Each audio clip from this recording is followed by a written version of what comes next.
Hello दोस्तों, मैं ललिता आप सभी के लिए भगवान शिव के सोमवार व्रत कथा से संबंधित एक कहानी लेकर आई हूँ। आशा करती हूँ आप सभी को पसंद आएगी। एक समय की बात है, किसी नगर में एक धनी व्यापारी रहता था। इतना सब कुछ होने पर भी वह व्यापारी अंतर्मन से बहुत दुखी था, क्योंकि उस व्यापारी का कोई पुत्र नहीं था। दिन रात उसे यही चिंता सताती थी।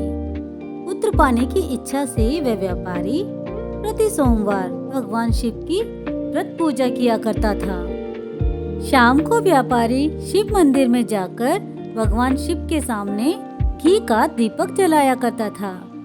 उस व्यापारी की भक्ति देखकर एक दिन माँ पार्वती ने भगवान शिव से कहा, हे प्राणनाथ, ये व्यापारी आपका सच्चा भक्त है। कितने दिनों से ये सोमवार का व्रत और पूजा नियमित कर रहा है। भगवान, आप इस व्यापारी की मनोकामना अवश्य पूर्ण करें। पार्वती का इतना आग्रह देखकर भगवान शिव ने कहा, तुम्हारे आग्रह पर मैं इस व्यापारी को पुत्र प्राप्ति का वरदान देता हूँ, लेकिन इसका पुत्र 16 वर्ष से अधिक जीवित नहीं रहेगा।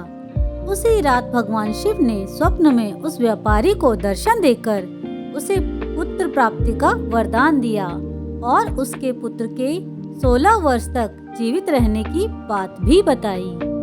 भगवान के वरदान से व्यापारी को खुशी तो हुई, लेकिन पुत्र की अल्पायु की चिंता ने उस खुशी को नष्ट कर दिया। व्यापारी पहले की तरह सोमवार का विधिवत व्रत करता रहा। कुछ महीने पश्चात उसके घर में अति सुंदर पुत्र उत्पन्न हुआ। इससे व्यापारी के घर में खुशियां भर गई। बहुत धूमधाम से पुत्र जन्म का समारोह मनाया गया। व्यापारी को पुत्र जन्म की अधिक खुशी नहीं हुई, क्योंकि उसे पुत्र की अल्प आयु के रहस्य का पता था। ये रहस्य घर में किसी को भी नहीं मालूम था। विद्वान ब्राह्मणों ने उस पुत्र का नाम अमर रखा। जब अमर 12 वर्ष का हुआ तो शिक्षा के लिए उसे वाराणसी भेजने का निश्चय हुआ। व्यापारी ने अमर के मामा दीपचंद को बुलाया और कहा कि अमर को शिक्षा प्राप्त करने के लिए वाराणसी छोड़ आओ। अमर अपने मामा के साथ शिक्षा प्राप्त करने के लिए चल दिया। रास्ते में जहाँ भी अमर और दीपचंद रात्रि विश्राम के लिए ठहरते, वहीं यज्ञ करते और ब्राह्मणों को भोजन कराते थे। लंबी यात्रा के बाद अमर और दीपचंद एक नगर में पहुँचे। उस नगर के राजा की कन्या के विवाह की खुशी में पूरे नगर को सजाया गया था। निश्चित समय पर बारात आ गई, लेकिन वर का पिता अपने बेटे के एक आंख से काणे होने के कारण बहुत चिंतित था। उसे इस बात का भय सता रहा था कि राजा को इस बात का पता चलने पर कहीं वे विवाह से इनकार न कर दे, उससे उसकी बदनामी होगी। वर के पिता ने अमर को देखा तो उसके मस्तिष्क में एक विचार आया। उसने सोचा, क्यों न इस लड़के को दूल्हा बनाकर राजकुमारी से विवाह करा दूं। विवाह के बाद इसको धन देकर विदा कर दूंगा और राजकुमारी को अपने नगर ले जाऊंगा। वर के पिता ने इसी संबंध में अमर और दीपचंद से बात की। दीपचंद ने धन मिलने के लालच में वर के पिता की बात स्वीकार कर ली। अमर को दूल्हे के वस्त्र पहनाकर राजकुमारी चंद्रिका से विवाह करा दिया गया। राजा ने बहुत सा धन देकर राजकुमारी को विदा किया। अमर जब लौट रहा था तो सच नहीं छिपा सका और उसने राजकुमारी की ओढ़नी पर लिख दिया, राजकुमारी चंद्रिका, तुम्हारा विवाह तो मेरे साथ हुआ था। मैं तो वाराणसी में शिक्षा प्राप्त करने जा रहा हूँ। अब तुम्हें जिस नवयुवक की पत्नी बनना पड़ेगा वह कान्हा है।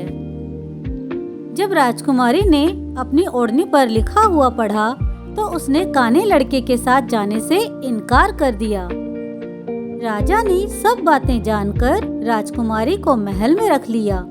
उधर अमर अपने मामा दीपचंद के साथ वाराणसी पहुंच गया। अमर ने गुरुकुल में पढ़ना शुरू कर दिया। जब अमर की आयु 16 वर्ष पूरी हुई तो उसने एक यज्ञ किया। यज्ञ की समाप्ति पर ब्राह्मणों को भोजन कराया और खूब अन्न वस्त्र दान किए। रात को अमर अपने शयन कक्ष में सो गया।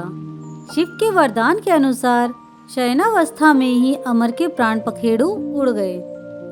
सूर्योदय पर मामा अमर को मृत देखकर रोने पीटने लगा। आसपास के लोग भी एकत्र होकर दुख प्रकट करने लगे। मामा के रोने विलाप करने के स्वर समीप से गुजरते हुए भगवान शिव और माता पार्वती ने भी सुने। पार्वती जी ने भगवान से कहा, प्राणनाथ, मुझसे इनके रोने के स्वर सहन नहीं हो रहे। आप इस व्यक्ति के कष्ट अवश्य दूर करें। भगवान शिव ने पार्वती जी के साथ अदृश्य रूप में समीप जाकर अमर को देखा तो पार्वती जी से बोले, पार्वती, ये तो वही व्यापारी का पुत्र है। मैंने इसे 16 वर्ष की आयु का वरदान दिया था। इसकी आयु तो पूरी हो गई है।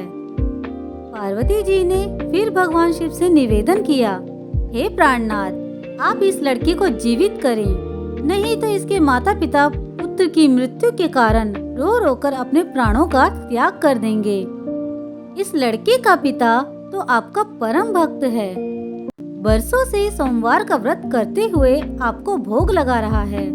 पार्वती के आग्रह करने पर भगवान शिव ने उस लड़के को जीवित होने का वरदान दिया और कुछ ही पल में वह जीवित होकर उठ बैठा। शिक्षा समाप्त करके अमर मामा के साथ अपने नगर की ओर चल दिया। दोनों चलते हुए उसी नगर में पहुँचे जहाँ अमर का विवाह हुआ था। उस नगर में भी अमर ने यज्ञ का आयोजन किया। समीप से गुजरते हुए नगर के राजा ने यज्ञ का आयोजन देखा। राजा ने अमर को तुरंत पहचान लिया। यज्ञ समाप्त होने पर राजा अमर और उसके मामा को महल में ले गया और कुछ दिन उन्हें महल में रखकर बहुत सा धन वस्त्र देकर राजकुमारी के साथ विदा किया। रास्ते में सुरक्षा के लिए राजा ने बहुत से सैनिकों को भी साथ भेजा। दीपचंद ने नगर में पहुंचते ही एक दूत को घर भेजकर अपने आगमन की सूचना भेजी। अपने बेटे अमर के जीवित वापस लौटने की सूचना से व्यापारी बहुत प्रसन्न हुआ। व्यापारी ने अपनी पत्नी के साथ स्वयं को एक कमरे में बंद कर रखा था।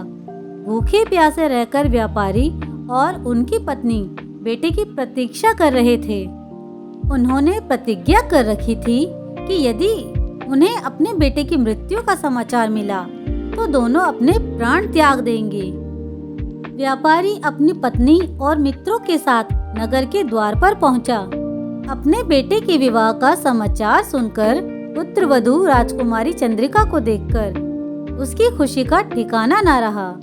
उसी रात भगवान शिव ने व्यापारी के स्वप्न में आकर कहा, हे श्रेष्ठी, मैंने तेरे सोमवार के व्रत करने और व्रत कथा सुनने से प्रसन्न होकर तेरे पुत्र को लंबी आयु प्रदान की है। व्यापारी बहुत प्रसन्न हुआ। सोमवार का व्रत करने से व्यापारी के घर में खुशियां लौट आई। शास्त्रों में लिखा है कि जो स्त्री पुरुष सोमवार का विधिवत व्रत करते और व्रत कथा सुनते हैं, उनकी सभी इच्छाएं पूरी होती है। दोस्तों, आपको ये कहानी कैसी लगी मुझे कमेंट करके जरूर बताएं। अगर कहानी अच्छी लगी हो तो प्लीज इसे लाइक, शेयर और मेरे चैनल को सब्सक्राइब करना ना भूलें। आप अगली कहानी किस पर सुनना चाहते हैं मुझे कमेंट करके जरूर बताएं। धन्यवाद।